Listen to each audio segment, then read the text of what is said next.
So it's a very unique shiur tonight, focusing on a very special aspect of Rabbi Twerski from the halachic maverick that he was as well, at least in this specific area. So once again, thank you so much for coming. It's great to have you, and Mr. Shemesh can be chayil l'chayil.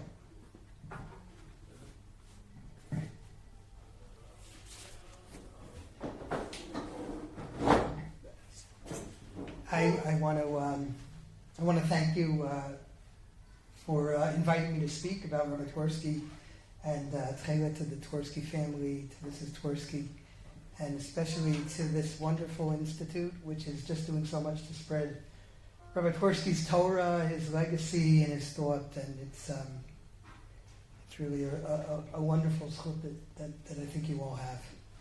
I had the great zchut to know Rabbi Twerski, I'm going to say at least 25 years, maybe a little bit more than that, and on a personal level.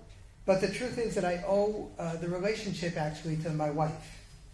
Her Uncle Yitzchak, Rabbi Chin, from McKeesport, which is a suburb of Pittsburgh. And Rabbi Twerski, of course, was in Pittsburgh at the time. And here you had two outstanding Talmidei Chachamim, far from the centers of Torah learning.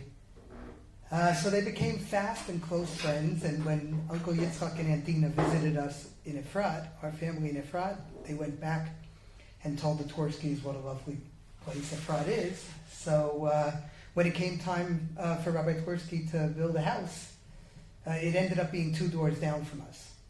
So we really had an amazing opportunity to have Rabbi Twerski in our little shchuna, in our little neighborhood. Over the Chagim, every year, we would listen to his Divrei Torah. We would hear Daven Ila, mentioned that he Daven Ila here as well. And just simply to enjoy him as a wonderful, wonderful neighbor. I was his Shabbos guy, so to speak. On the second day of Yantif, I would go in and I would adjust his lights or his oven. And every Erev Pesach, he would come by and borrow a mask and snorkel from me. And he would grate his maror when he put that on. Every Erev Pesach, I remember that. And I kicked myself for not getting a picture. Oh, you have a picture? Oh my goodness, we have to. We'll put that up on the site here, please. Rabbi Twerski was a sandak of my son, Gilad. Our children adored him. I think maybe because he used to give them candy. But of course, as I became more and more involved in Tekhelet, I used to discuss it with Rabbi Twerski. And he was really not only encouraging about our project, but he was one of the first important mainstream influential rabbanim to actually wear our Tekhelet. So beyond the many discussions that I had with Rabbi Twerski, about 5 years ago, he gave a talk in Teaneck together with Rabbi Herschel Schechter and my brother-in-law, Rabbi Michael Talbis. And that was a very important talk. It was maybe, so to speak, Rashi Prakim, a little bit of only highlights of Rabbi Twerski's ideas about Tekhelet, but I really have gone back to that talk again and again and again. I think he made some extremely, extremely important points and some notes, and I think that I'm going to try to just basically expand on that, maybe expound a little bit. But before I do that, I just want to give a little bit of a background. For those who don't know much about our Tekhelet and about, I call it our Tekhelet, and that's an unbelievable zchut that I can actually say something like that. Who has the right ever to be able to consider mitzvah their own? But I think, at least I pretend to have that. The story starts about 4,000 years ago, and the main character in our story is a little snail. It lives in the Mediterranean. It's called the Murex trunculus. It has different names in different languages. The Chazal called it, we believe, a chilazon. And on the island of Crete, the Minoans, they were probably the ones that discovered that these snails, these sea snails, can produce magnificent, beautiful dyed fabrics. And those fabrics not only were fast and beautiful, but they were purple and blue. And that was basically unheard of in the ancient world. Yeah, a little bit of red, a little bit of brown. You could get those from roots or from flowers or berries. But purple, blue, absolutely unique. And because they were so unique and beautiful, the demand went through the sky for these fabrics. And of course, with the demand, so goes the cost.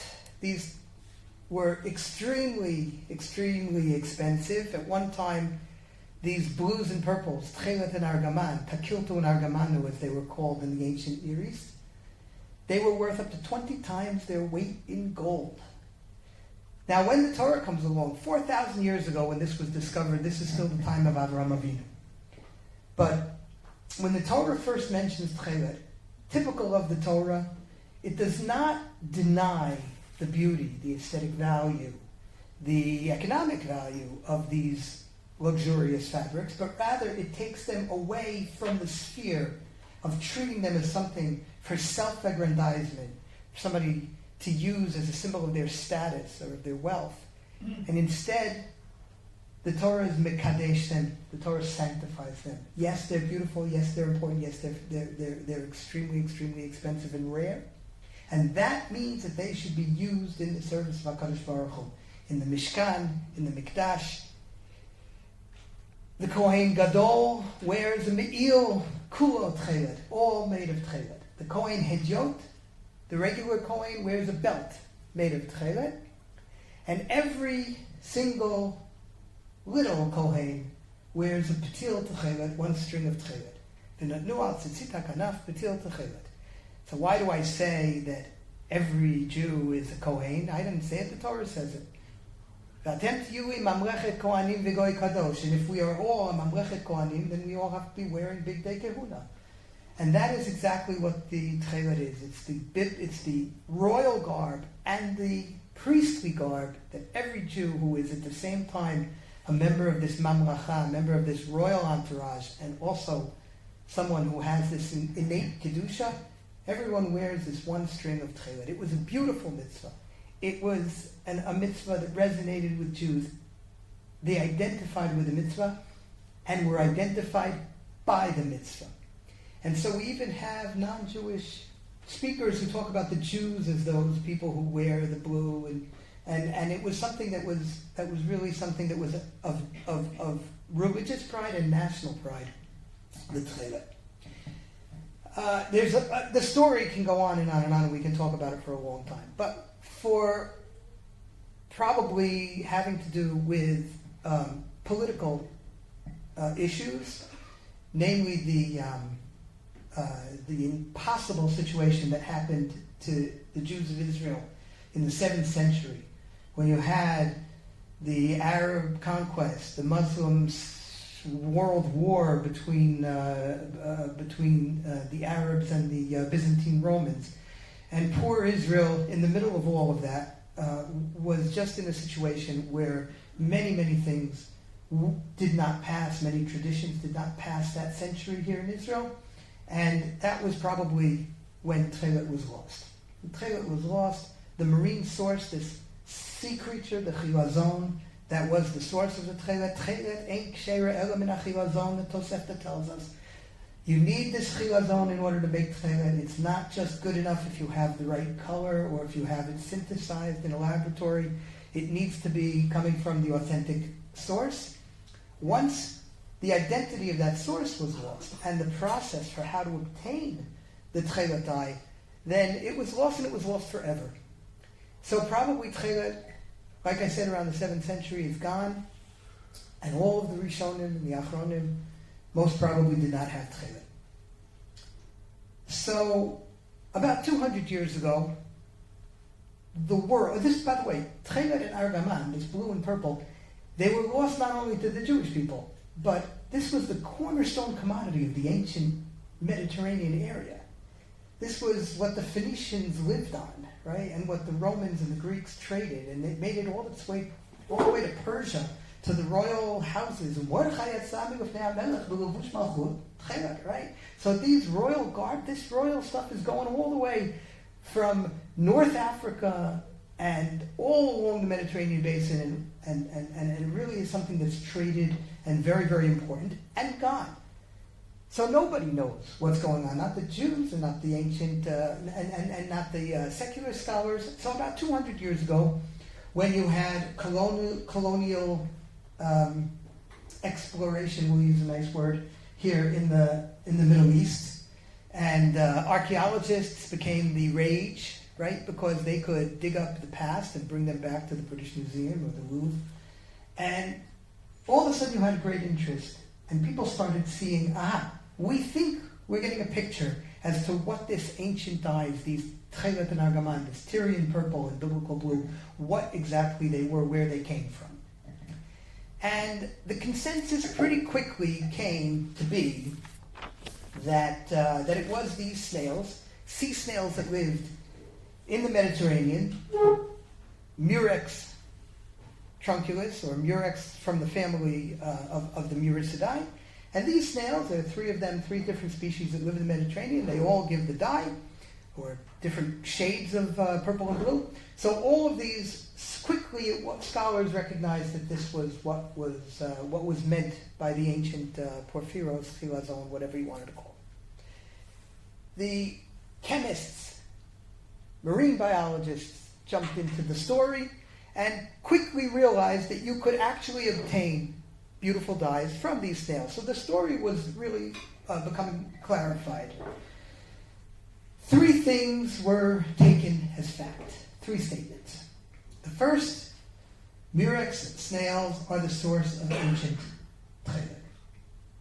The second fact, Murex snails produce a purple dye. I don't know how well you can see this, and certainly you at home, but this is a very, very beautiful dyed piece of wool, but it's purple. The third fact was that Tekhelet is blue. Those three statements cannot all be true. If the Murex is the source of Tekhelet, and Murex produces a purple dye, and Tekhelet is blue, we've got a problem. Okay, the Chachamim, the Rabbanim, get involved in this as well. Somebody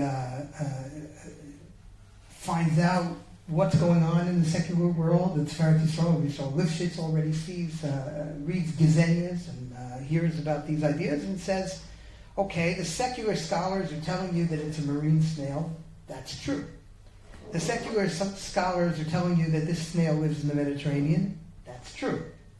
But the secular scholars are telling you that this is purple. And that is not true, because our tradition, Surah Kabbalah Yadenu, Tekhelet is blue, it's not purple. The Radziner Rebbe of Gershon Henech-Leiner in 1887 decides to take matters into his own hands. And what does he do? He says, if I have to choose my which of the statements I'm going to reject, I'm not going to reject the tradition that Tekhelet is blue, and I don't know or care whether the Murex gives me a purple. I'm going to reject the first of the statements that ancient Tekhelet, authentic Tekhelet, came from a Murex. Rav Gershon Henech says this. He says that people fell into the trap of the Melumadim, Bereshet Chakirat Chachmei Ha'amim, into the trap set by these secular scholars. We're going to talk a lot about tradition, but the secular scholars have no tradition, they have no masoret. And they believe that Tekhelet must have been purple. The Jews have a tradition that is blue, they have a halacha, doesn't bother us, we don't care about that. And that's what the Radziner Rebbe rejects. So if it's not going to be the Murex, he has to go looking, and he goes all the way to Naples, and finally finds the cuttlefish. We're not going to get into the Radziner Rebbe, but it's important that you understand that he searched for a different source of the Tekhelet. He found a fish that he believed could make a blue dye. He came back to Radzin and was able to produce a blue dye. And that was, as far as the Radziner Hasidim were concerned, the end of the story. He established a dye factory. Radziner Hasidim started wearing Tekhelet. Some Breslov Hasidim also started wearing Tekhelet. But besides for that, Am Yisrael in general, the Gedolei Hador did not accept the Radzin Tekhelet for many reasons. Rav Herzog came 25 years later when he was a young scholar and wrote a doctorate. Yitzchak Isaac Halevi Herzog, the first chief rabbi of the state of Israel. He wrote a doctorate in 1914 exploring all aspects of Tekhelet. His work still stands as the most important fundamental and monumental work on the scholarship of Tekhelet, both from a secular standpoint and also, of course, from a Jewish religious standpoint. Rav Herzog proved conclusively that Radzin Tekhelet could not have come from an authentic Chila zone. And it could not have worked. Why he did that, he proved this quite conclusively doing chemical tests on Radzin Tekhelet. It ends up that it's a modern dye. It would never have been able to have been synthesized in the ancient world, and it actually didn't even use the cuttlefish substantially. It used the components, the atomic almost components of the dye of the cuttlefish, but it would have worked without a cuttlefish. It would have worked with ox blood. It would have worked, as Rabbi Twerski mentions, with gefilte fish. So Rabbi Herzog basically rejected completely the ideas of the Radzin. But nonetheless, again, Radziner's work stands also very, very fundamental, very, very important. So here we are left, and Rabbi Herzog was left with this problem. You want to believe, because all of the evidence, Rabbi Herzog collects a tremendous amount of evidence, that the Murex trunculus is the source of ancient Tekhelet. Rabbi Herzog says, and quotes, his friends, the chemists, who wrote letters to him, and he gives us the letters in his doctorate. The only possibility to get any kind of a dye out of these snails is to get this purple dye. And yet, Rav Herzog says, Tekhelet has to be the sky, the color of the sky. That is what we believe, that is a tradition in halacha. What does one do? Tzar chiyun. Rav Herzog never solves this problem. He has a foray into possibly thinking that there may be another snail, but that snail never worked out for him. So he's left with this question. Rav Herzog dies in 1959. Rav Yitzchak Isaac Halevi Herzog, Yitzchak Herzog. So his grandson was born the year after, who you may have heard of. Yitzchak Herzog is the president of our state, and he's named after his grandfather, Yitzchak Isaac Halevi Herzog. So what is one to do? And just that you understand how this is not something that was in 1914, but we are modern people. We landed on the moon. We've discovered quantum physics. We know a lot more than they did in 1914. In I have the actual date here, 1979, Rabbi Chaim Twerski from Chicago writes a letter to the Smithsonian Institute and asking if there's anybody who knows anything about how we can find the blue creatures of the sea that can give us our dye. He gets a letter back. Dear Dr. Twerski, thank you for your letter. I have no idea what about sepia, he says, but here it is. He got in touch, this person, with a tissue dye specialist at the museum in Basel, Switzerland, hoping he would know the origin. But nor him, nor his colleagues have the faintest idea. They only know 2 or 3 dyes coming from marine animals, and these are all purple. So that's the problem. The solution to this came about in 1985 when a researcher here in Israel, Professor Otto Elsner from the Shenkar Institute of Fibers, serendipitously, or maybe not so accidentally, exposed the dye from these snails to ultraviolet light of the sun. And he found that at a very, very specific stage, if you expose the dye solution to sunlight, then instead of getting purple, you're going to get this, and again, I hope that you'll be able to see it, an absolutely magnificent, beautiful sky blue, the tradition of Chazal, the tradition of the Jewish people for all of those years was vindicated. The Murex is, in fact, the source of ancient Tekhelet, but it not only can produce purple, it can also produce Tekhelet dome liyam, liyam dome lirakia, v'rakia dome l'kisei hakavod, and if you want to know what the kisei hakavod looks like, here it is. Okay. A few years later, just to round out the story,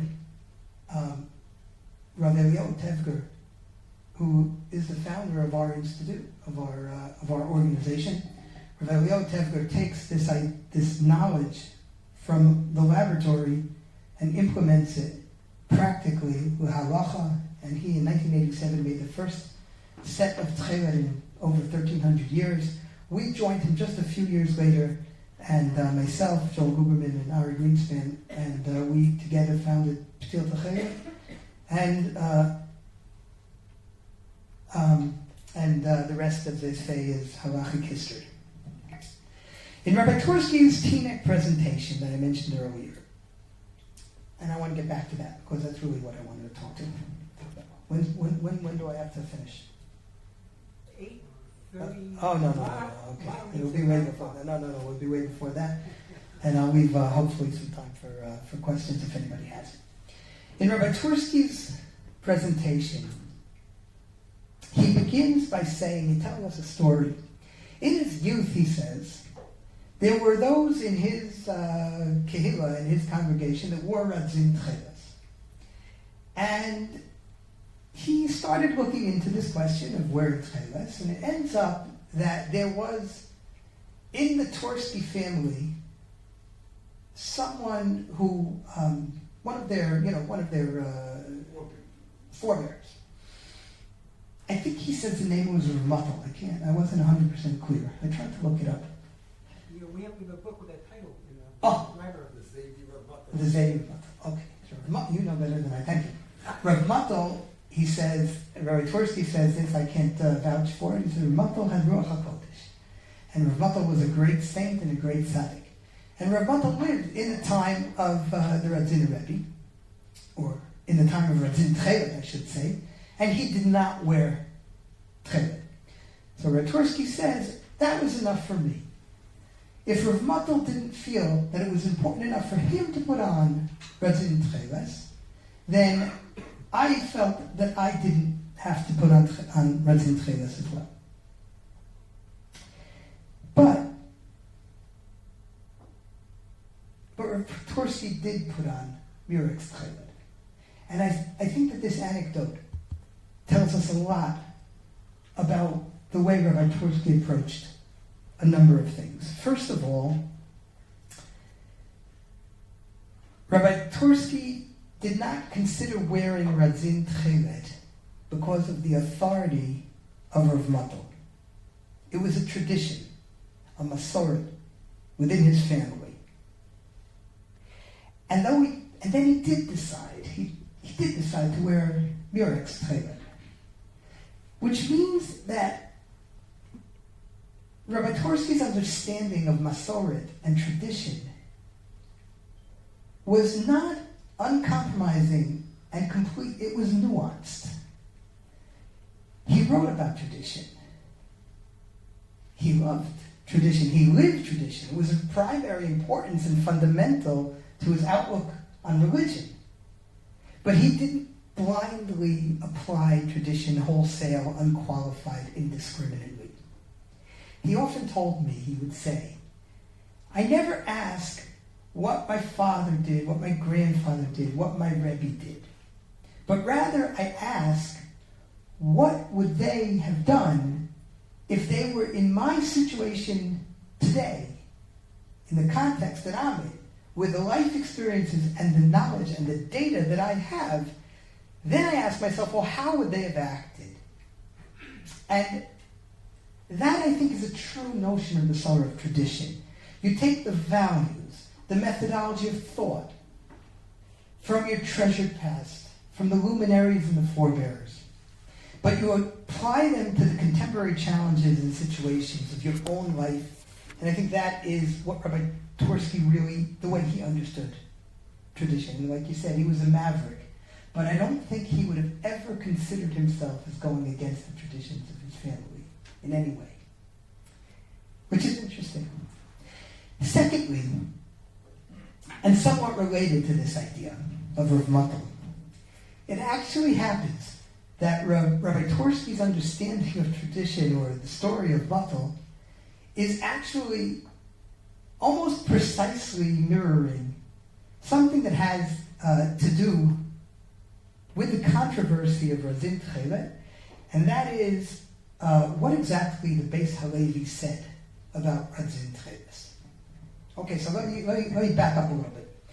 The Beis Halevi of Yosef Dov Halevi Soloveitchik from Brisk, he was a Kot Rosh Yeshiva, the Malazhin Yeshiva. He lived at the same time as the Raziner Rebbe.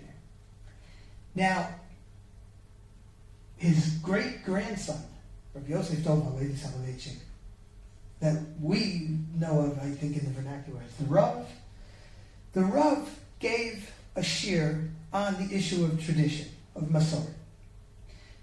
And he is very, very clear, the Rav.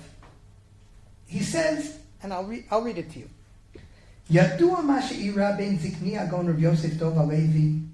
It is well known what transpired between my great-grandfather, the Beis Halevi, ubein Admor Gaon Meradzin, and between the Rebbe of Radzin, b'nogea leTchelet Shabbat Tzitzit, with regards to the Tchelet that one wears on their tzitzit. She'Rabbi Meradzin chitsha v'tziva l'chol chasidav l'aktil Tchelet b'tzitziotehen. The Rebbe from Radzin felt that he had found the true chilazon and told all of his followers that they should wear the Tchelet. And the Rebbe, the Radziner Rebbe, tried to prove, using many, many different modes of logic or of proofs, that this Tchelet, this color that he gets from his cuttlefish, is indeed the true Tchelet. And this is the important point. Rabbi Yosef Dov Ta'an Kneged V'Amar. My great-grandfather, the Brisker Rav, says the Rav, he claimed that this was wrong. Why? She'ein ra'ayot u'svarot yecholot lehochiach shum davar b'mili d'shaychi lamasoret shel sha'al avicha v'yagetcha. And I'll say this in English, it's very, very important. No evidence nor logic can prove anything in areas that belong to the category of tradition, of ask your father and he will tell you. Sham ein asvara machriya ki im ha'masora atzma. There, no logic will be able to force one in any way to determine what should or should not be done. The only thing that can determine is the tradition. Kach ra'u avot, kach hayu noagim, v'kach tzrichim linhog habanim. What the fathers did is what the children should do, and don't bring any proofs from science, from logic, from any other area other than what exactly it was that you have as an accepted tradition passed down generation to generation, from father to son, from Rebbe to Talmud. This is very, very clear. What's less clear is whether the Beis Halevi actually said that or not. And why should I even have any kind of a chutzpah to say such a thing? Because the Beis Halevi is brought down by the Radziner himself. In the introduction to Ein HaTcheles, one of the 3 books that the Radziner Rebbe wrote, the Radziner Rebbe says, and the Beis Halevi sent to me his objection against my Tchelet. Once again, I'll read it. Gershon Henach writes that the Beis Halevi sent to me a letter, and he asked me, Kvod ma'alato lo bi'er b'dvarav mazot matzah achar shenishkach.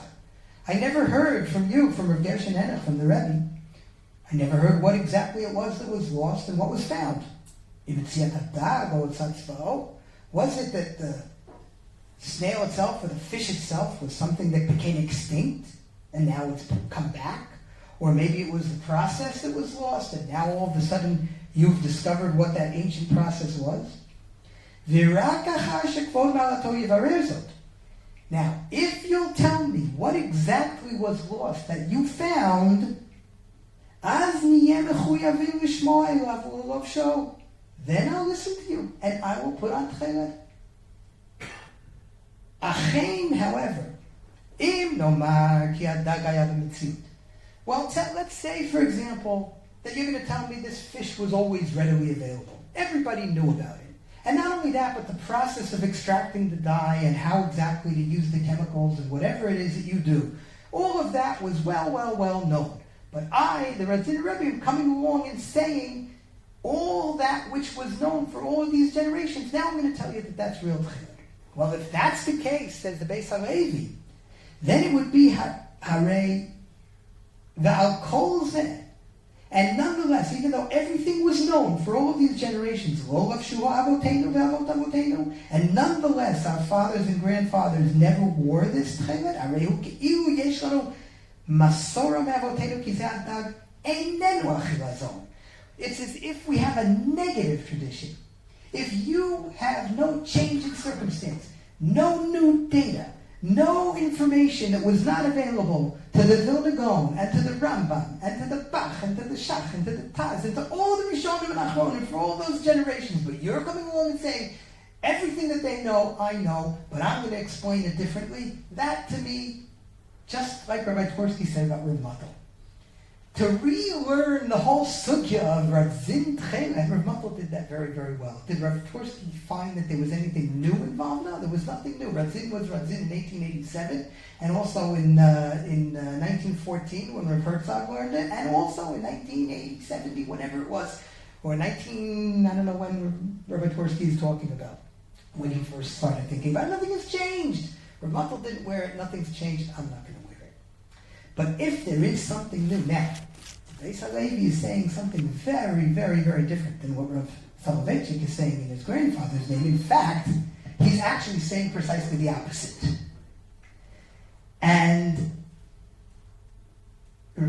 he says, in fact, if you would show me what was new and what is all of a sudden something that could change the situation, then I would be the first to put it on. Hayinu b'zeh davar nishkach v'hu matzah. Tell me what was lost and what it is that you discovered. Az niyeh mechuyavim l'shmoa elav u'lovshem. So what is new about Murex Tekhelet? Why is it any different than Rav Zin Tekhelet? Very often I hear people say, yeah, the Rav Zin thought that he found Tekhelet. These new people found that they think that they found Tekhelet. The Rav Zin was wrong, maybe they'll be wrong. But there is something fundamentally different about the Tekhelet. Million things are different, but what is new? What has changed? How is it different from the Zinners? Here, if I may, I want to come to another part of the wonderful title that you gave me, which is the intersection of science and Torah, science and halacha. How do they both stack up with respect to the Gemara's tests? We can ask about the Gemara, and we will in a second, and hold that. That's a very good question. I want to talk for a few seconds, not necessarily coming from the standpoint of the works that are here in the base Medrash. Nobel chemist Roald Hoffman, Professor Roald Hoffman from Ithaca, has studied this whole area of Tekhelet. He's written about it. In a talk that he gave, he made the statement, there is no scientist alive today on the face of the planet who disagrees with the idea that the Murex is the source of ancient Tekhelet. Now, scientists do disagree on some picayune points. No one's quite sure exactly what method was used in the ancient world for dyeing Tekhelet. Maybe nobody's even 100% sure what exactly was the color. A little bit darker, a little bit lighter. Not that any of those things make a difference for halacha. But scientists argue this, and as scientists do, they argue it very emotionally and very vociferously, and you can look at the debates on the pages of Biblical Archaeology Review if you want to get involved in those questions. But I can say wholeheartedly that I agree with Professor Hoffman. I have never encountered any scientist who disagrees with the fundamental premise that the Murex is the source of ancient Tekhelet. Now, we don't paskin from scientists, which is true, but when we're dealing with questions of mitziut, of reality, science has a seat at the table, let's say. Now, Rabbi Twerski was a man of science. A trained physician, he knew the scientific method, he understood what it meant to gather data, the pitfalls that are involved in gathering data, but also the power of science. I remember, and if that led him to conclusions about the nature of reality, which had even halachic implications, I don't think he shied away from that. I can remember walking with Rabbi Twerski once, and he was telling me that nowadays he believes antibiotics on Shabbos should be mutter, even though generally we frown upon taking medicine on Shabbat, but antibiotics is a different situation. Nowadays, the immunology of the human has developed in such a way that we really, really do need to take antibiotics, and he felt that it was pikuach nefesh, and so this is the way he thought. If he had some evidence or some reason to think, for scientific reasons, that something should be the case, I don't think he shied away from it in terms of halacha. So, returning to Murex Tekhelet, not only do scientists concur that the Murex is the source of the Tekhelet, but there's evidence, tremendous amount of evidence, from archaeological records, philology. What does the word chilazon mean? What does the word Tekhelet mean? We know Akkadian now. We understand. We have context, right? We can understand what these words meant. We have ancient sources and manuscripts. A manuscript from the Yerushalmi that translates the Greek word porphyros as Tekhelet. This is the same word that's still to this day used for these snails. We have the writings of the Roman naturalists and the Greek scientists who talk about the dye. We know a lot. Coins with pictures of these snails on it. The argument in favor of the Murex being the source of Tekhelet is significant, I'll say, to put it mildly. Is it 100%? I think Rabbi Twerski once said that he believes it's 100%.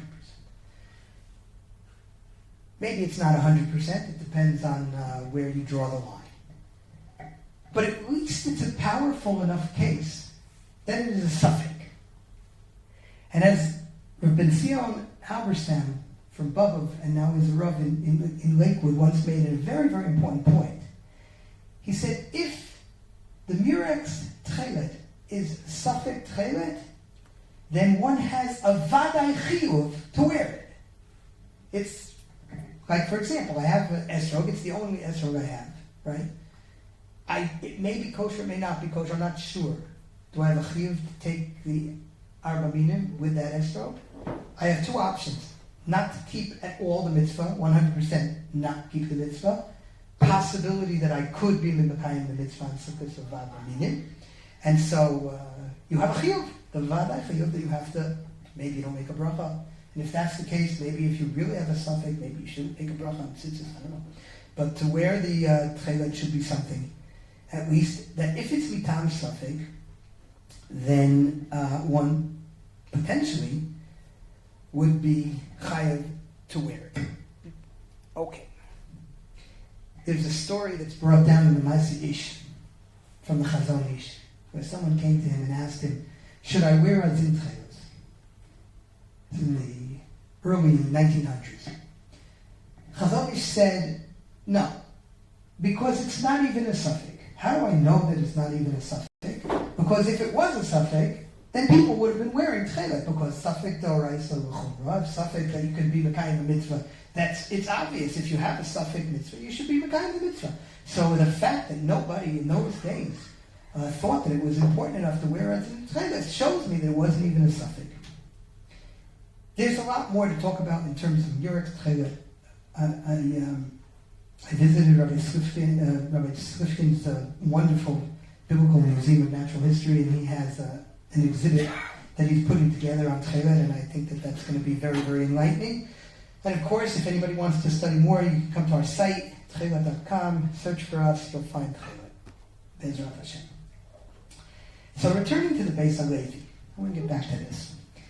Now, whether the notion that a positive, unbroken tradition, father to son, Rebbe to Talmud, is required in order to reestablish a lost halacha, whether or not the Beis HaLevi felt that that was the case, Rav Soloveitchik certainly did feel that that was the case. Rav Soloveitchik, the Rav, writes it without, he's not equivocal. And so one wonders, I should say, that's the reason that many of the Talmidim of Rav Soloveitchik, of the Rav, don't wear Tekhelets. Now, many of the Talmidim do or did wear Tekhelet. Rav Lamb, Rav Tetler, Zichronim Levracha. Rav Hershel Schachter, Badal Chaim Aruchim. Rav Hershel Schachter is really one of the earliest people that wore Tekhelet, and he really is very, very, very in favor of it. So they're Talmidim of Rav Soloveitchik, and they do wear Tekhelet, and many of the Talmidim of Rav Soloveitchik do wear Tekhelet. But there are others, Rabbi Willig from Yeshiva University does not wear Tekhelet. And of course, I think the most famous, most important is Rav Lichtenstein, the son-in-law of Rav Aaron Lichtenstein's Zichronim Levracha, never wore Tekhelet. Although, at the end of Rav Aaron's life, he kind of became a little bit more conciliatory in tone towards Tekhelet. And he would say, I don't wear Tekhelet. I realize, though, that you probably have more to lose by not wearing Tekhelet than by wearing Tekhelet. And of course, Rav Aaron's sons, Rabbi Lichtenstein and Rav Moshe Lichtenstein now wear Tekhelet. So, nonetheless, the Rav's position, Rav Soloveitchik's position, is interesting. It's an interesting position. You need a tradition in order to keep a mitzvah d'oraisa. If it got lost, and even if you believe with all your heart, with all of your proof, with all of your logic, with all of your head, that this is the mitzvah, this is what HaKadosh Baruch Hu at least at one point wanted for me, now he doesn't want that for me. The first time I saw Rabbi Meir Soloveitchik from New York, from the Spanish Portuguese synagogue, I saw that he was wearing Tekhelet. I ran over to him. Rabbi Meir, what about the Rav? What do you do with the Beis HaLevi? He said to me two things. The first thing he said was, the Rav, you had to know the Rav. The Rav was a theorist. He was a Melamed Torah. And he would be very daring and creative and audacious in a theory that he would put out. But not always was that theory something that he accepted, completed, and something that he would absolutely apply as a psak halacha. The Rav always said that he wasn't posek, and so he had the leisure, or the prerogative, if you will, to be a little bit more out there and creative. That was the first thing that Rav Meir said to me. But then he said to me something else which stuck with me. I think it was very, very beautiful, and it elucidated a part of Rav Soloveitchik that maybe we don't always get from his Ish Halacha and some of the other writings of the Rav. Rav Meir said, I knew the Rav. I learned with him. I was with him in the house. I saw him and his passion for Kiyum HaMitzvot. He said, I find it impossible to believe that if the Rav had in front of him a mitzvah d'oraisa, even if it was only a very remote possibility that it might be able to be a kiyum in a mitzvah d'oraisa, that he would not have jumped on it with two legs. I find that impossible to believe about Rav Soloveitchik. Now, what the Rav would have done, the Rav, of course, passed away really before our Tekhelet was something that was known. So what the Rav would have done, or wouldn't have done, is completely speculative. But one thing I can say, that was absolutely the attitude of Rabbi Twerski.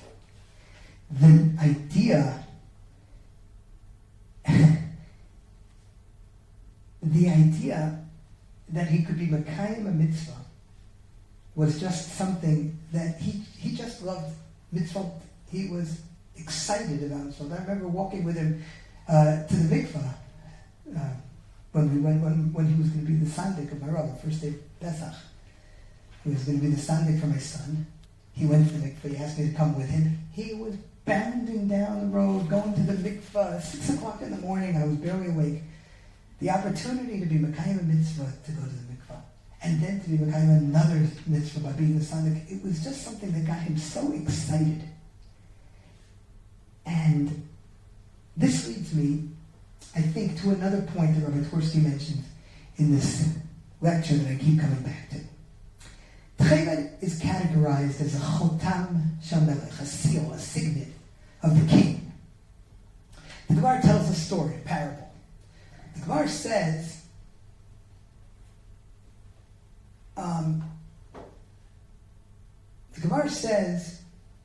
that if the king has 2 servants, okay, and he gives them both missions. The mission of one of them is to go find a piece of clay. And the mission of this second one is to go find a piece of gold. And they both come back, and neither one has fulfilled his mission. Well, which is worse?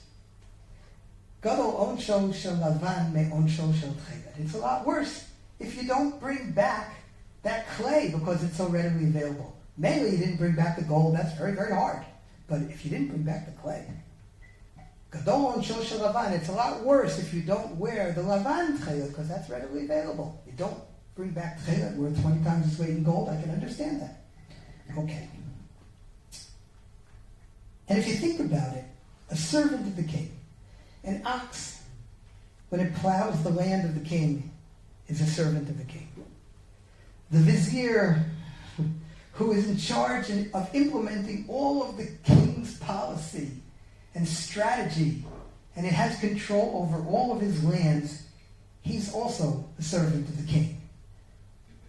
But the ox is not wearing a seal of gold, because the ox is doing what he's doing, maybe because he's afraid of getting hit, or maybe because that's just what oxes do. They wake up in the morning, they go plow the field. He doesn't think much about it. And Rabbi Twerski said, not to keep mitzvot at all, that's not acceptable. We have to keep the mitzvot. Maybe with a signet of clay, but that's not the ultimate in Avodat Hashem. The ultimate in Avodat Hashem is to have pride, to have excitement, to think about what it is, the mitzvot that we do. What the ox does is what Yeshayahu HaNavi said is mitzvat anashim milumana. It's habit, it's rote. It's wake up in the morning and do the same thing that I did every day. The Mild Bim says on that pasuk, what does it mean, mitzvat anashim milumada? Ki yesh sheyaseh mitzvah rak mitzad sheken hurgal min urav v'hunhag aleihem. A person who keeps the mitzvot because that's his habit. Aval heim lo yasum b'nei shetzivam Hashem klal rak b'nei sheken tzivam horeihem v'avoteihem. Really, they're not keeping the mitzvot because God commanded them, but rather they're keeping the mitzvot because that's what they're used to. This is the darker side, if you will, of tradition. If all our religion ends up being is a religion based on what it is that we did in the last generation, if all it is what we did yesterday, and Rabbi Twerski laments the fact that today we are sorely lacking in the notion of chotam shel zahav, in taking pride in our avodat Hashem. Sasimu smechim la'asot b'tzon konam. I think that was really Rabbi Twerski. He said when I called him up just before he passed, just before he was nifter, I asked him if he could give some kind of a bracha, tell us what he remembered from the early days of putting on Tekhelet. And he says, I think it's on the site, I quote, I was so excited we will have the opportunity to be Mekayim a mitzvah d'oraisa. And today it's easy. Here in Beit Shemesh, you can go to Shimon, Tekhelet B'Ramah, he'll take your talis, he'll tie it the same day, the next day with Tekhelet. It wasn't that way. Rabbi Twerski had to wait a long time sometimes to get Tekhelet. And I'd like to just take this idea just a little bit further. Another theme that Rabbi Twerski talked about constantly, self-esteem. but not in the classical sense of self-esteem. When this lecture came about that I keep referring to, actually it was Rabbi Twerski's idea. He said to my brother-in-law, Rabbi Talbis, he said, "You're the Mara de Asra, and you wear Tekhelet. You're the rabbi of the community, you wear Tekhelet. I'm Rabbi Twerski, I wear Tekhelet. The grand Rebbe, if you will, of all the people in this community is Rav Hershel Shechter, and he wears Tekhelet. So why does everybody else in the community wear Tekhelet? Why are we the only ones?" He said, well, if we get together and we tell everybody why it is that we wear Tekhelet, then they're all going to jump on the idea and everybody will start wearing Tekhelet. But I think that Rabbi Twerski was maybe a little bit optimistic, because as far as I know, nobody changed their minds. And nobody started wearing Tekhelet. And why is that? Because many people look and say, I need to see what it is that's my tradition, what it is that my ancestors, my father, my Rebbe did. But not everybody is looking back. And a lot of people are saying, well, what is it that the Gedolim are doing? What is it that the great Rabbanim are doing? But not everybody is really and truly looking up. But I think a lot of times people are looking side to side. If he's not wearing Tekhelet, and he's not wearing Tekhelet, then I don't want to stand out. I don't want to be the first one to make that nachshon jump. When everybody else wears Tekhelet, then I'll put on Tekhelet. But that, I think, is what might be termed a low religious self-esteem. A few months ago, my day started with 2 bits of news. I get a lot of Tekhelet-related news. And I got 2 emails. The first told me about a Rav in Bnei Brak. I think everybody would agree that he was to be termed a Gadol. He was a posek, he is a posek in Bnei Brak. And the news told me, this person told me that he saw that this Rav had started wearing Tekhelet. Now that was very important, because for many, many, many years, this Rav was an outspoken antagonist and really against Tekhelet, and he changed his mind now and started wearing Tekhelet. The second bit of news that I got was a father sent me a picture of his 3-year-old son after the Hanukkah wearing tzitzits. And the tzitzit had Tekhelet on them. The father said to me, my son will be of a generation where they never knew that there was such a thing as tzitzit without Tekhelet. And I thought about these 2 things and juxtaposed them. I thought to myself, well, which really is a greater, more exciting, more interesting? And when I was talking to people, some of my friends, we all thought that a cute little boy wearing Tekhelet is nothing more exciting than that. But the truth is, somebody told me, and I changed my mind after I thought about that. Mi ke'amcha Yisrael. This is a 90-plus-year-old who has had an opinion, thought out. He staked his position on it. He really had come out publicly against Tekhelet. But he decided that when it was time, and when he believed that HaKadosh Baruch Hu wanted him to do something different, he changed his mind. And it didn't matter habits, it didn't matter tradition, it didn't matter that he would be embarrassed by the fact that he had given different Piskei Halachot. At this moment in time, he realized that this is what he believed HaKadosh Baruch Hu wanted from him. And nothing would deter him from keeping that. And I just want to say, I reiterate again, there are absolutely, I don't want anybody to get me wrong, there are absolutely reasons that great Talmidei Chachamim don't wear Murex Tekhelet. I mentioned Rav Soloveitchik. There are many other reasons. And there are many great Gedolim that have their reasons for not wearing Tekhelet. But I think that it's important that every person who is Yiras Shamayim, who cares about Torah and Mitzvot, should at least look into the topic and do berur. What is the reason that they're wearing or not wearing Tekhelet? It's a mitzvah. It's a mitzvah d'oraita. We say it every day. In conclusion, I want to explore one more point I believe that Rabbi Twerski touched on in his talk. Towards the later years, he became very involved, of course, in addressing addiction of a different sort. Not substance abuse. That's what he dealt with throughout his life. But porn and inappropriate internet, this was something that became very important to Rabbi Twerski, Shmir Sinai. Rabbi Twerski says in that talk, the mitzvah of tzitzit has so much to do with eyes and seeing. Think about it. Uri'item oto, you'll see the thread of Tekhelet. The word tzitzit is related to meitzitz min hacharakim, peering or peeking through the cracks, looking. The tzitz of the Kohen Gadol was just above his eyes, and it hung on a patil Tekhelet.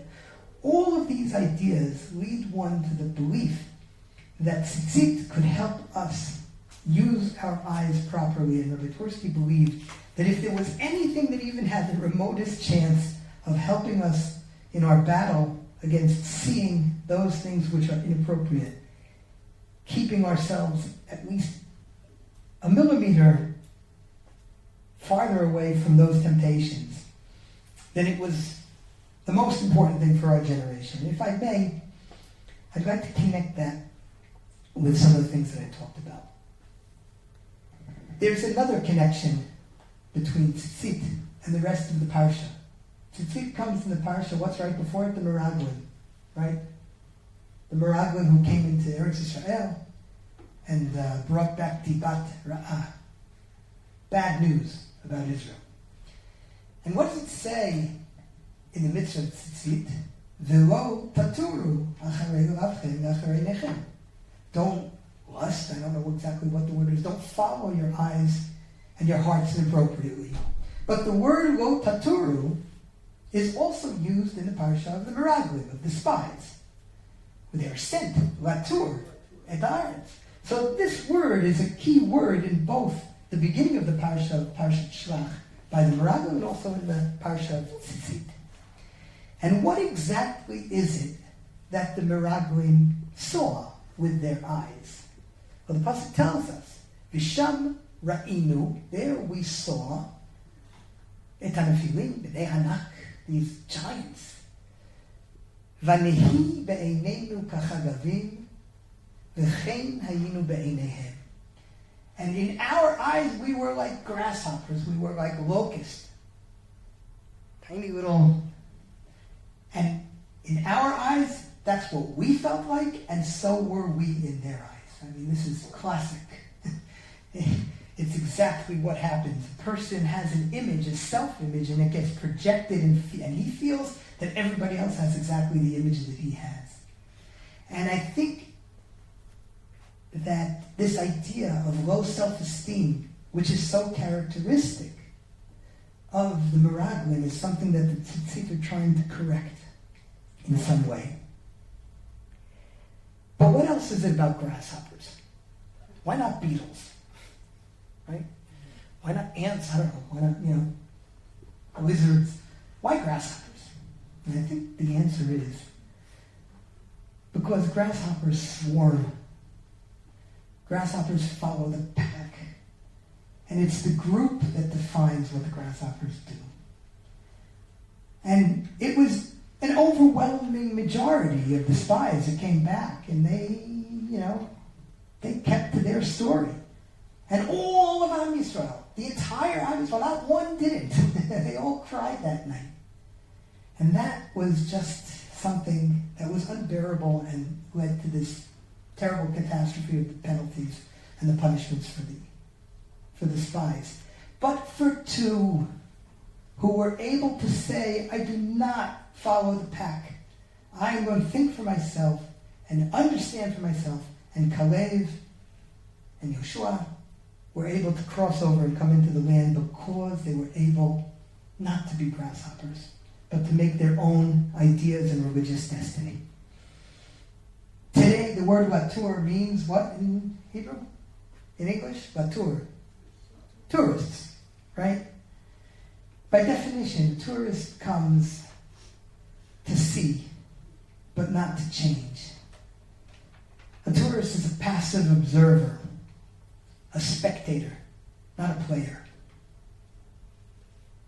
Uri'item oto uzchartem et kol mitzvot Hashem. But But even that's not enough. It's not just enough to look and see the Tekhelet. It's not enough to remember what the importance and what the message of the Tekhelet is. But what? We're required to do one more thing. V'asitem otam, and to do, actually do the mitzvot. An action that may go against the tide, but that's what God commands us. And ultimately, the point of a Torah life is defined by your actions. And I think that this is really, really a basic characteristic of Rabbi Twerski's personality and fundamental to his intellectual and religious outlook. And I'm going to quote from your website. What Rabbi Twerski found so attractive about the 12-step program for healing people from addiction, and why he felt, and it's not davar muvan me'elav at all, that it could be made to fit with Torah values. This is what you write. Thank you, because it really is beautiful. He was attracted by the pragmatism of the 12 steps. The system which offered a practical, non-analytic therapy that resonated with traditional Judaism much more than conventional psychoanalysis. Rabbi Twerski discovered the limitations of psychoanalysis. Patients would continue to drink while they inquired with their therapist into the possible reasons for their drinking. The 12-step program took the opposite approach, demanding that the person start his or her transformation by stopping the bad behavior. Rabbi Twerski realized that there is an important similarity between the Torah approach to behavior and the 12-step program approach. The Torah has, in Parshat Shema and in the Tzitzit, essentially a 3-step program. We'll augment it. Uritem, uzchartem, va'asitem. You see, that leads you to cognate, to think about, to understand, but it only is of any value if it ends up being translated into action. 2 of those things, uritem oto, uzchartem, are echoed in the next pasuk. V'lo taturu acharei levavchem ve'acharei nechem. Your heart, acharei levavchem, which is the seat of understanding, ve'enechem. But if that's the end of it, then that's in the pasuk of lo taturu. All you are is a tourist. You're a religious tourist. If all you can do is think, really think hard, and all you can do is see everything around you, which leads you to these incredible lofty thoughts, that's not enough. It's only in the next pasuk. Uzchartem va'asitem v'yitem kedoshim le'elohechem. If you can translate those lofty ideas into action, that is the true path to Kedusha. I think that's something very, very, very important that comes out of Rabbi Twerski's legacy and his ideas about Tekhelet, and I hope that it's food for thought for all of us, and not just in Tzitzit. Tzitzit is a metaphor for all the mitzvot in the Torah, literally. And every single one of his mitzvot basically has the same idea assigned to it. And I hope that that's something that we can all appreciate and take with us. Thank you so much. We have time for questions? We have a few minutes for questions. Yes. In the midst of your speaking, you spoke about we mentioned every day the red of law. I didn't think you were going to get there, but you touched it. Something you didn't mention, unless I dozed off. We were watching the video sometimes. But what about the garment that was 1,000 years old, done by testing? And we know the garment was 1,000 years old by, what do you call that testing? Carbon dating. Carbon dating testing. We have a garment 1,000 years old, and it's actually scientifically connected to Tekhelet. You didn't mention. No, I didn't mention a lot of the archaeological proofs, but yes, there are that, and I think that that's a very, very important point. It's a garment that comes from a tiny little scrap of fabric. I don't think you could call it really a garment. It's a little scrap that was absolutely impossible to deny dyed with murex, and there's ways of categorically noting that today. It was here in Eretz Yisrael. It was found in the Wadi Murbad caves, which is the cave of letters. Bar Kokhba's men were there. Rabbi Akiva would have seen the person wearing this garment, and it's blue. So if you don't believe that Murex is ancient Tekhelet, then you have a big problem, because you have to explain what else was it that was blue, that came from a sea snail, that was around in ancient Israel in the times of the Tanoim, and was, that's a very, very big problem if you assume that in all of the literature of Chazal, there's nothing else that's mentioned besides from that. Is the flavor that we have now in the marketplace, is it all from the Durex snail? It depends. If it's very, very cheap, it's probably not. Razin Tekhelet is still much, much less expensive than our Tekhelet, and people still wear Razin Tekhelet. Listen, Razin Chasidim, and you won't hear me say a word against the Razin Rebbe. The Razin Rebbe is a Kadosh Torah, and the Razin Chasidim that follow him, they're following their tradition. If you don't have a tradition of Razin Tekhelet, then perhaps that's not the Tekhelet to wear. But you can find our Tekhelet. You can find it in Mishkan Tekhelet stores. You'll find it in, people have it online. Search for Tekhelet, you'll find us. Steel Tekhelet. But is that the only place? Is Steel Tekhelet the only one that uses the No, there is another group. There is another group. It's called Tekhelet Chabura. They learned with us how to do the Tekhelet, and they also use Murex. It's a smaller operation. I don't know what their prices are. I can't talk about their quality or anything else about them, but they do wear Murex Tekhelet. Our Tekhelet also has Hashkacha by Rav Reuben. It's qualified Hashkacha. Rav Reuben doesn't say it's kosher Tekhelet, but he says, if you hold that this is the true chilazon, then I can give you my stamp of approval that it actually comes from this snail, which is also something. One of the things that you showed here was the change from the purple to the blue.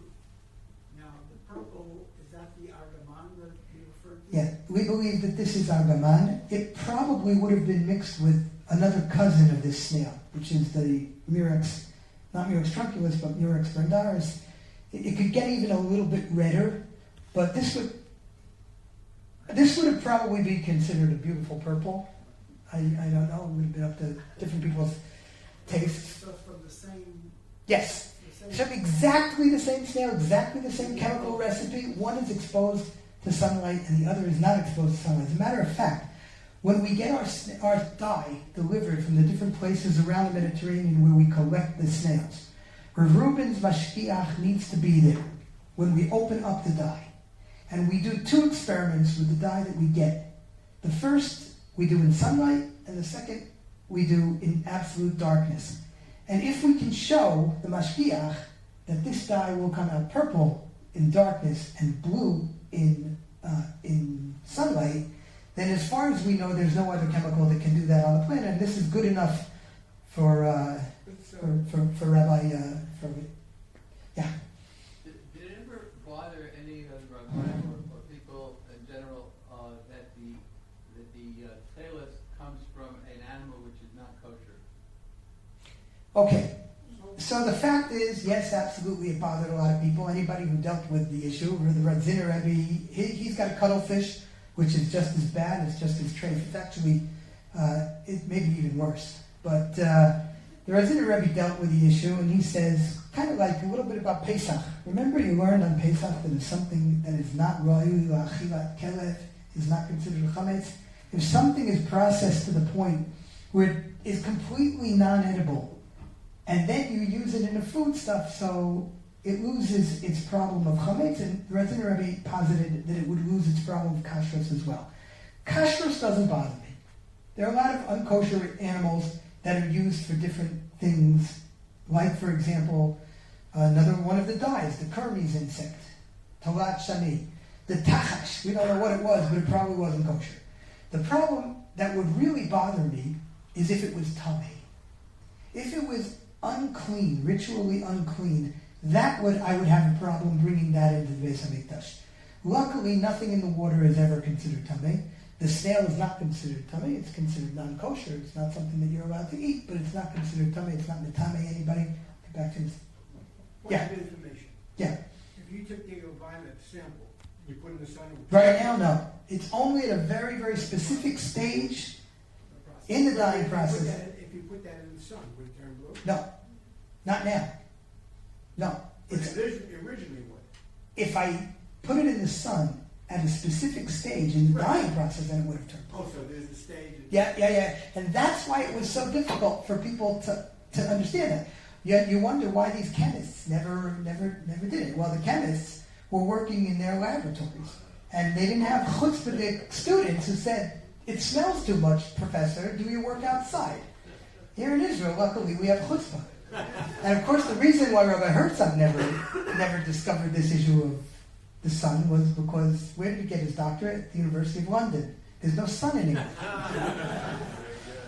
You said earlier, the question was asked earlier about the problems within the Gemara about the chilazon, and could you answer some of that now? Look, there is one halachic statement that's absolutely clear and incontrovertible, and that is Tekhelet eina kshera ela min hachilazon. Tekhelet has to come from a chilazon. Now, there are statements in the Gemara that are difficult and need to be explained. And there's a brisa, for example, that says the chilazon is gufo dome liyam. Its body is similar to the sea. It comes up once in 70 years. This was a problem that the Rav Zinner had, that Rav Herzog had. And also, briato dome ledag. Its creation is similar to the fish. So we believe that we could answer all of these questions. I'll be quite frank and honest. I don't have a great answer for each of them. But I have to say that if I were giving instructions to fishermen as precisely what species it is that they should go out and collect, let's just take one example. Briato dome ledag. I don't understand any of those words. Briato. What does briato mean? Its creation, its body, its color, its shape, it's something else about the bria-ness of it. Maybe it lays eggs. I don't know. Dome. What does dome mean? It's similar.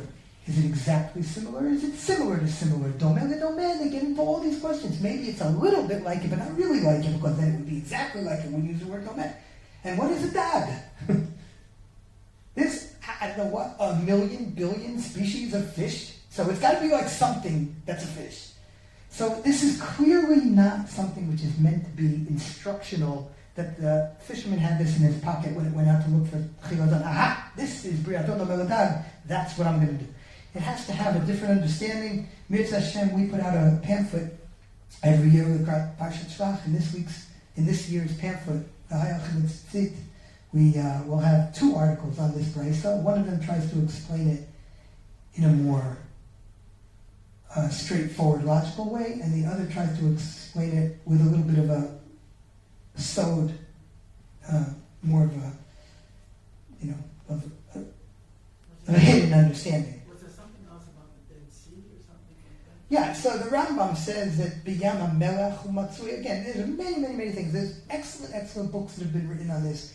A book that we have, and on our site you'll find many articles, including articles that are in favor of New York State, articles that are against New York State.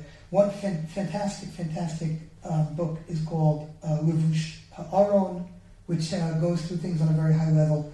The book that we put out, which is called Mishiyakir, Bein Tekhelet Lekarti, Mishiyakir, which has a number of articles, including, again, articles in favor and articles against Tekhelet. I was more, asking before about the color test, like putting it through Yes. bleach, or is more describes urine. Yeah. The Gemara has, it's some kind of the Gemara, what he's talking about here is Tekhelet was found in the days of Rav Achai, and they brought Tekhelet to one of these Amoreim, and he tested it with a certain test, and it faded. Now, in order to understand this, you have to understand there was a fake, fraudulent Tekhelet that was going around. It was called Kala Ilan, indigo, and it happens to be that indigo is actually molecularly equivalent to this Tekhelet, which is amazing. It happens to be, actually, this is even more amazing, there really is no other natural blue dye that you'll find that can be readily made from anything in the plant kingdom or the animal kingdom. Indigo is what it's going to be. It's the only molecule. So if you're going to look for a Tekhelet that's blue, you're going to be looking for indigo. And the Gemara says, Fake Tekhelet was plant-based indigo. But we don't accept plant-based indigo. We only accept animal-based or snail-based indigo. Okay, so how can you tell the difference between real Tekhelet and fake Tekhelet? They're identical to the eye. So there is a daya that says, Tekhelet ein labedika. There's no way that you can tell the difference. And that's why you have to take it from a mumche that is trustworthy and has the hashgacha v'rubit. But there was a group, there was an idea within the Gemara that there was ways of telling you how to do Tekhelet. There were tests that were done. These chemical tests, if they were applied to Kala Ilan, it would fade. And if they were applied to Tekhelet, it would not fade. So that's where we learn that Tekhelet omedet bi'afyas is the Rambam. Omedet bi'afyas, it stays steadfast in its beauty and never changes. And we know that to be the case with Tekhelet. Our Tekhelet will last, as you said, we have a 2,000-year-old fabric. It looks like it was dyed yesterday. So Tekhelet is actually very, very strong and doesn't ever fade. At least in 2,000 years that we know of. Now, if you bleach Tekhelet, the Tekhelet will remain, but the wool will be gone. So that's a little bit of a problem. But getting back to the idea about these tests, no one really understands what these tests are. And the problem is, we have applied the tests to the best of our knowledge to our Tekhelet, and it does not fade. The problem is that these tests have also been applied to modern indigo dyes, and they also do not fade. So what do you do with this? So either we don't understand what the tests are, or there could have been different circumstances in the ancient world. They would have dyed in a different process the plant indigo than they would have snail indigo. Maybe that was the process that was used. I don't know. So we're left with a question, but the question is a question on the Gemara and on the tests and on indigo. We passed the test. So of all of the different variables, the only one where there's no question on is about our Tekhelet. Yes, you had a question? Just one thing. Once it becomes blue, and that little vial is blue dye, how long does that blue dye remain? So it's not exactly the case as you say it. See, these dyes are, because they're extremely, extremely fast and don't fade, on a chemical level it means that they're inert. They don't interact or react with anything. But if they don't react or interact or bond with anything, let's say, for example, detergent or water, which would wash them out, right? So how do you get them to bond to the wool? Which is a big problem, right? Yeah. So the answer that HaKadosh Baruch Hu gave us is something which goes by the term of reduction and oxidation.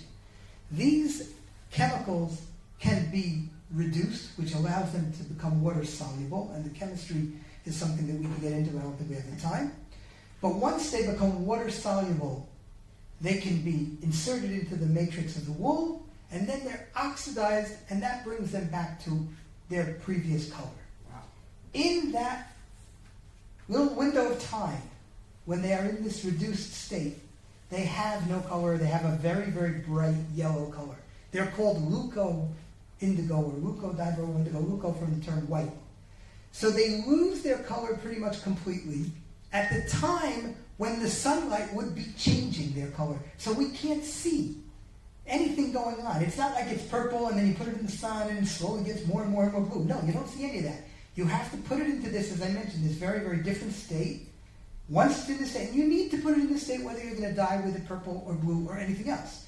That's the only way that it can get absorbed into the wool. So at that moment, or at that, 10 minutes, 15 minutes, 20 minutes, and it's in this state while you're doing the dyeing, you can't see what's going on in terms of it changing from purple to blue. When it reoxidizes, if you would have done all of that in the dark, it would reoxidize and give you purple. If you did it in the sun, it will give you blue. And as I mentioned, once it reoxidizes, it doesn't change its color anymore, and it never washes out, not with water, not with detergent. I was concerned about how in the 40 years in the desert, they made the tzitzit, and they were carrying around this dye. So the Torah tells us, how did they get their gold in the desert? The dye was from Egypt. Why? You know that? Because it says that what did you take from Mitzrayim? Klei chesed and klei zahav. There's one more word in the pasuk. Small. Smolot. beautiful fabrics. So I don't think that they were going in the desert to have balls and, had to dress up formally. So why did they need all of these beautiful fabrics? And what beautiful fabrics are they taking with them? They're taking with them the beautiful fabrics of the ancient world. Tekhelet, Argaman, these things were available and were in Egypt. So they would have taken them, and as they had to give over their precious loot that they took from Egypt, in the gold and the silver and all the other precious things that they took, also the Tekhelet and Argaman were things that they took. I just want to say that my leave is in exactly 2 minutes. Okay, so I'm here, and if you need me, anybody can find me. I'm easily found on the internet. And I certainly want to thank everyone so much for inviting me to speak on Torah. A huge, huge scoop to do this in the name of Rabbi Twerski.